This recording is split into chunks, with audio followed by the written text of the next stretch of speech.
Welcome, you're on The Fringe Show. I'm your host, Tatiana Zalan, and I go live every Friday, 2 p.m. Dubai time.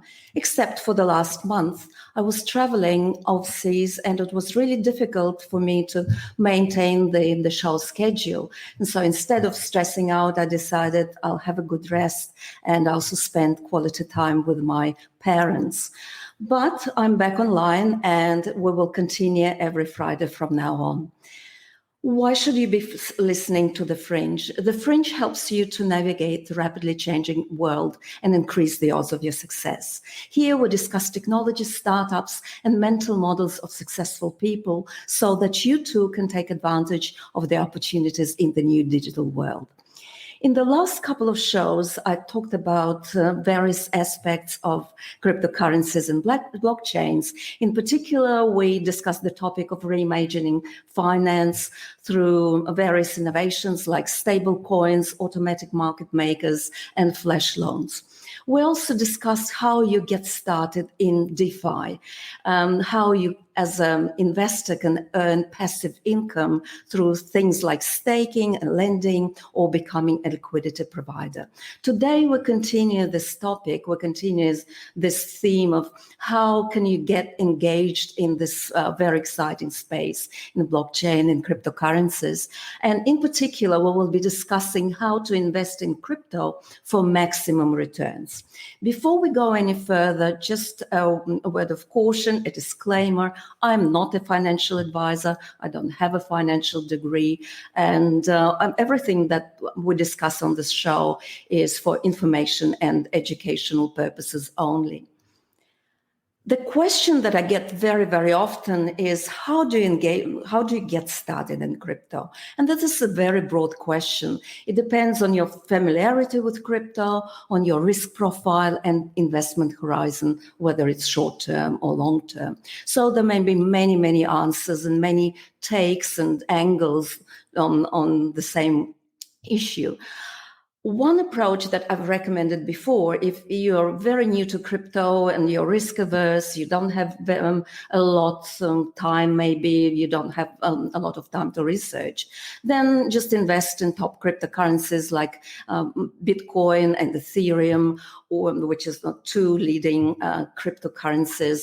And also maybe you can also invest in DeFi or decentralized finance in some kind of an index if you are new, rather than in individual projects.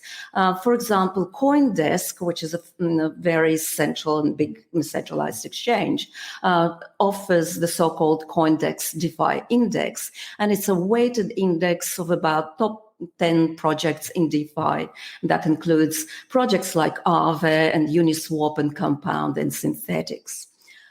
However, if you want to be a little bit more adventurous and your risk profile is a little bit kind of higher, then the most lucrative way of engaging in crypto and for maximum returns will be to identify early stage projects very early on, and these types of projects can give you returns, can go up 50, 100, and sometimes 1,000 times. But the caveat to that is you really need to be very, very early. And for that to happen, you need to start thinking as an angel investor. And what does it mean, being an angel investor and having this thinking like an angel investor? Angel investors, for those of you who may not be familiar very well with the term, are early stage investors. They invest their own money and they take the most risk because they invest in companies that sometimes don't even have a product. They only have an idea and a good team. So they take the most risk, but they can also reap the highest returns. And just to give you an idea what kind of risk they're taking in the traditional world, not in the crypto world, but in the traditional world, if we are talking about angel investors and in the US context as well. Well, out of 10, if you invest in 10 projects, you'll probably have 5 deals that will be complete investment write-offs. They're no good. 3 deals will probably return less than the amount invested. 1 deal will return perhaps the amount invested, the target return expected. And there will be 1 deal which will be a total home run, and that home run will pay for all the disappointments and all the failures. So 1 project out of 10 projects, that's kind of a normal statistic for the average angel investor. Obviously, because it's only 1 in 10 that succeeds and succeeds big way, you need to identify a broad range of projects. And my advice is, when you're starting out, to have a really broad-based idea of what you're going to invest in. Maybe you will be looking initially at 10 or even 20 projects, and then you filter them down to 1 or 2, and you repeat this process again and again. So out of these 10 or 20 projects that you identified, you will probably need to filter out and ultimately invest in 1 or 2. One of the first questions that you may be asking yourself, well, where do I look for projects? And there are multiple sources, and I probably won't be even covering them all, but there are some of them which I'm familiar with and I've used, so speaking from my personal experience. If you look at many founders of successful current cryptocurrency projects, they have become quite wealthy because of what they're doing, and they become angel investors themselves. And often they support those sorts of companies that are part of or will become part of their ecosystem. So have a look at people like Vitalik Buterin, co-founder of Ethereum, or Gavin Wood, another co-founder of Ethereum now, founder of Polkadot, or founder of Aave. Learn in which companies they invest. They're quite open about it. They write articles, and you can find them on Twitter as well. So that's one source. The other source, leading venture capital funds like Polychain Capital, Multicoin Capital, A16Z, which is Andreessen Horowitz. They're all leading venture capital firms, and some of them are traditional venture capital firms that have crypto funds these days. So they all invest in crypto projects. Have a look at where they are investing. It's usually a very good sign that these projects may go up, and they're kind of valid and solid projects. Bearing in mind that venture capitalists and angel investors do make mistakes themselves, and only 1 in 10 will succeed. But nevertheless, that's a good start as well. You can also look at influencers and thought leaders and investors and traders. They typically have Telegram groups and YouTube channels where they talk about early stage projects. My personal favorites are Coin Bureau Insider and Sheldon Evans, both of them on YouTube. They seem to be solid guys. They don't shill any projects. They have a pretty good analysis of early stage crypto projects. So that's another source. Another source are Telegram channels and Reddit channels. Go and check them out. Follow crypto influencers on Twitter. Identify a few key personalities that are kind of big in the space and follow them. You can subscribe for free for a number of magazines. I personally subscribe to Cointelegraph. They provide very good information and also digest of all the news things in crypto. Finally, you can go even to conferences. If you're really engaged in the space, you want to stay engaged, just go to various industry conferences on blockchain. There are many of them. Maybe there is one near you in your capital city, and just have a look around. What kind of founders are there? What kind of projects they're pitching? But by all means, when you're going through all these sources, use your own judgment, your common sense, and your intuition. Just don't blindly follow all these experts and influencers on Twitter or on YouTube. Do your own research. It's very, very important. The project needs to fit your idea of what it should be like rather than somebody else's idea. Now that we know what kind of sources to look for, how do I actually select a project and what criteria and factors do I apply? And in other words, how do I do my due diligence? Remember, it's an early stage crypto project. So mostly what you're investing in is the people, the product potential. Sometimes the product doesn't exist yet. Sometimes it does, in most cases it does, but sometimes it doesn't, and market potential. And there isn't simply not any other data. You can't look at the cash flows. You can't look at customer acquisition costs. There is no such thing as virality at this stage. So all these metrics are not available to you. So it's people, product, and market potential. The way I personally go about it, the first thing that I check with the new projects is to see whether this project received any funding from leading angels and VCs. One of the sources to go, I personally like it, it's called Crunchbase. It's free. You can have a look there. And if there is some funding for these projects, that will give you some comfort. And this is because venture capitalists in particular invest other people's money. So they have to be very, very careful where they invest in. It's not a kind of a deal breaker if the project hasn't received any money yet because it's so new. But if it does, it's pretty good indication that somebody else has done due diligence for you. It will give you some comfort.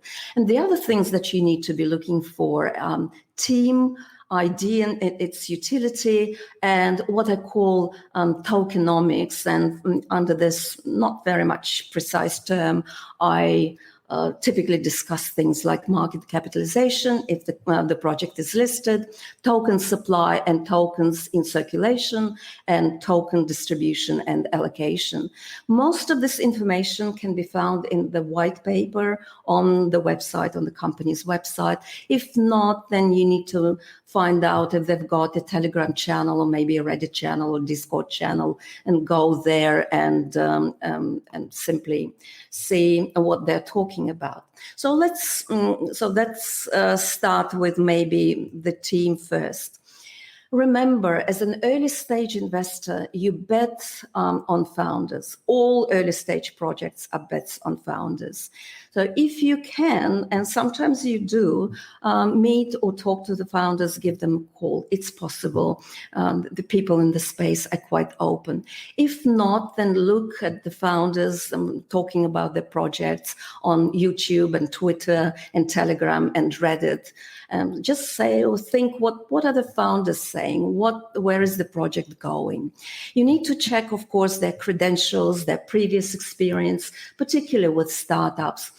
Typically, serial entrepreneurs, if they've got experience with previous startups, there may be crypto startups or just traditional startups. They're very good at execution. So that's one thing to remember. And check their qualifications. It's quite important for technical founders in particular to have some solid background, maybe from a good university, from a good college.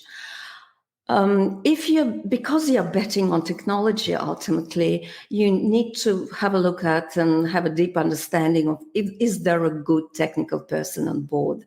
And typically these days, what we see in startups are three people who are really critical to a startup. It's the technical founder, the salesperson, or sales and marketing person, and the person who will look after the community. If these three are on board, you probably can feel rather secure that the team is of the right composition. And mind you, these days, teams tend to be quite large because people are in a very dynamic and fast-moving environment. They have to deliver their milestones very, very quickly.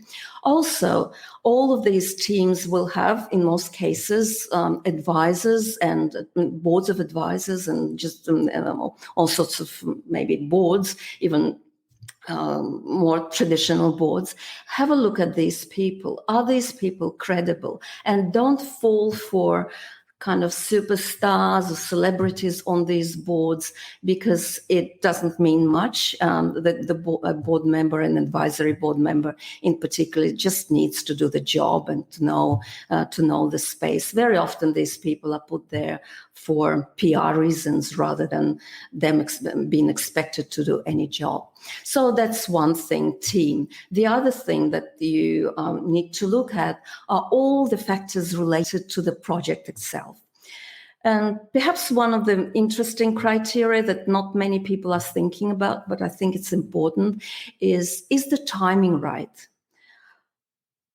3 years ago, NFTs, non-fungible tokens, were just a little bit too early. So if you invested back then, there was no guarantee that the project will succeed. If you're investing now in 2020 or 2021, yes, surely, we understand a lot more about NFTs.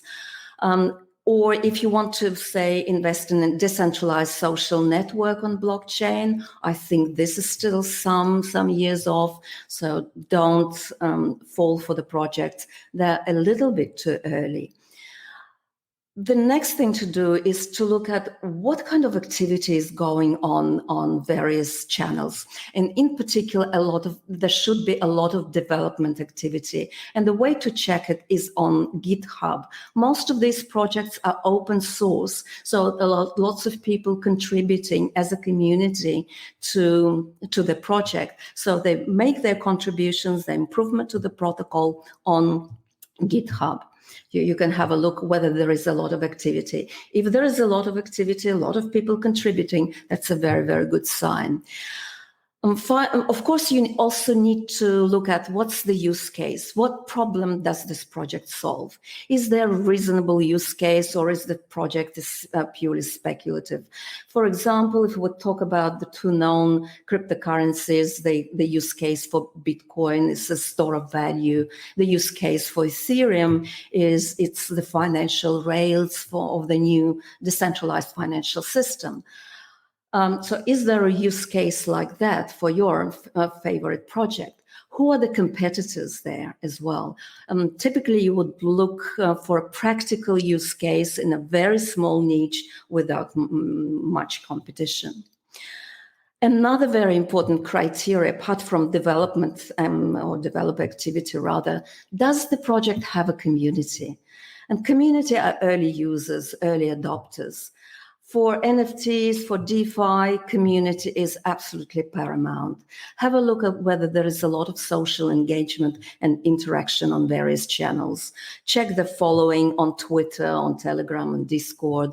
If it's 500 people, probably it's not that great. But if the following is in the thousands, and it's still a new project, then probably that means a lot for you. And finally, you can also look at the so-called roadmap, and you can find almost all projects have roadmaps. And you can find these roadmaps either on their website or maybe on the Telegram channel. That's the roadmap for the development of the project, and it will be very important for you if the project is not listed, but it may be listed at some point in time on different exchanges, because prices at that time usually move. They pump and typically dump. That's not always the case, but pumping is very, very typical when a new project is listed on the exchange. And finally, we need to talk a little bit about tokenomics. And by tokenomics, I mean market capitalization, token supply, and tokens in circulation. If the market capitalization, typically you would like to have a project, if it's traded, of course, that doesn't have a huge market capitalization. And the smaller, the better as a general rule. And that's because it will give you potential for growth. If it's already in the billions, then probably this project will not go a lot further. But if it's very low millions, that there is some hope there. Also, you will need to have a look at whether there is high demand for the token, if this token is listed, and whether it's actively traded. If it is actively traded, obviously that's a very good sign. You may also want to know what type of token this is for this project. Is it a governance token or utility token? One of the reasons is that there are some legal and taxation implications across countries that they vary widely, so I'm not talking about that. But the interesting thing about governance tokens is that they give you voting rights. Utility tokens don't give you any rights of that kind. You also need to check on the tokens total supply and tokens in circulation. And ideally, you probably wouldn't want total supply to be in the billions of tokens. Look at Bitcoin, for example, it's only 21 million. And that's because of the algorithm and because the developer, the creator of Bitcoin wanted to ensure scarcity. And scarcity, as we know from Economics 101, this is what drives price. And in most cases, you would probably want fixed supply. Sometimes projects don't have fixed supply of tokens. Fixed supply is preferable. It's not a deal breaker, but it will give you comfort to know that there will not be any more tokens issued. Some cryptocurrencies, and you probably need to know that too, implement the so-called reduction in their circulating supply, and that's typically done through burning. They burn tokens, and that's to decrease the supply and to increase the value of the token. And finally, you also need to look at the token allocation. Ideally, you wouldn't want to invest in projects where a lot of tokens are allocated to the founding team and to the advisors. If it's more than 30%, I would be a little bit worried, because then the project becomes just too centralized, no decentralization whatsoever, and it's very easy to manipulate these kinds of projects where a lot of tokens are given to the founding team and to the advisors. So, what are the key takeaways here? It may seem like a tedious process to you, right? And it is. I'm not going to hide it. It's very tedious. It's long. It will take you some time. Do your own research. But yes, it's really, really worth it to go through all these stages, identify all these criteria, and just tick them off.